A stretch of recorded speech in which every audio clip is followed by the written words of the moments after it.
ഞാനൊരു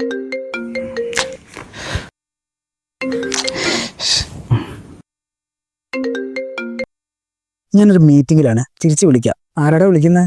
എന്തൊരു വിറപ്പിക്കലാണ്. നീ എന്താ തന്നെ ഫോൺ എടുക്കാത്ത? എന്റെ കെട്ടുകൾ തന്നെ, അല്ലാണ്ടാരാ? ഒക്കെ വേറെ എന്താ പണിയുള്ളത്? ഫോൺ എടുത്താലേ എന്താ കാര്യം ഉണ്ടോ അല്ലെന്ന് അറിയുള്ളൂ. ഒരു കാര്യമില്ലടാ, വെറുതെ വിളിക്കാണ്. നമ്മൾ വെറുതെ സംസാരിച്ചിരിക്കല്ലേ, കിട്ടുന്ന നിങ്ങൾക്ക് ഫോൺ എടുത്താല് ഞാൻ വേണേ മാറിത്തരാ. ഞാൻ രാവിലെ വീട്ടിൽ നിന്ന് കൂടെ പോകുന്നല്ലേ, ഇപ്പൊ എന്ത് പറയാനുണ്ടാവുക, എന്ത് കാര്യം ഉണ്ടാവാനാ? ഇപ്പൊ നീ അവളെ തിരിച്ചു വിളിക്കാനേ? ഞാനിപ്പം തിരിച്ചു വിളിക്കാനാ? വൈകിട്ട് അവരും വീട്ടിലേക്ക് എന്താ പോണേ? നീ വിളിക്കുന്നില്ല. നമ്മൾ രാവിലെ തന്നെ വീട്ടിൽ നിന്ന് ഇറങ്ങുന്നുണ്ട്, ജോലിക്കായിരിക്കാം വേറെ കാര്യങ്ങൾക്കായിരിക്കാം.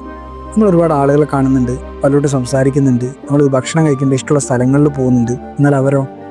നമ്മുടെ വീടും നമ്മുടെ കുട്ടികളൊക്കെ നോക്കി ഇങ്ങനെ ഇരിക്കുന്ന സമയത്ത് ജോലിക്കിടയിലോ ജോലി കഴിഞ്ഞിട്ടൊക്കെ നമ്മൾ വിളിച്ചു നോക്കുന്നതായിരിക്കും. അപ്പൊ ഒന്ന് ഫോൺ എടുത്താൽ എന്താ? എടാ, ഞാൻ അങ്ങനൊന്നും വിചാരിച്ചിട്ടല്ല. ഫ്രീ ഉള്ള സമയത്ത് നമ്മൾ ഫോൺ എടുത്താലേ, തിരക്കുള്ള സമയത്ത് പറഞ്ഞാലേ അവർക്ക് മനസ്സിലാവും.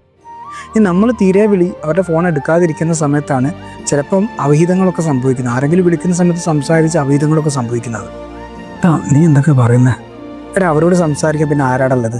അവർക്ക് സംസാരിക്കാൻ നമ്മളല്ല ആരാടുള്ളത്? ഇനി ഇങ്ങനെ ഫോൺ എടുത്ത് വിളിക്കാൻ നോക്ക്. ഞാൻ ഇപ്പൊ തന്നെ തിരിച്ച് വിളിക്കടാ, ഇപ്പൊ തന്നെ വിളിക്കും.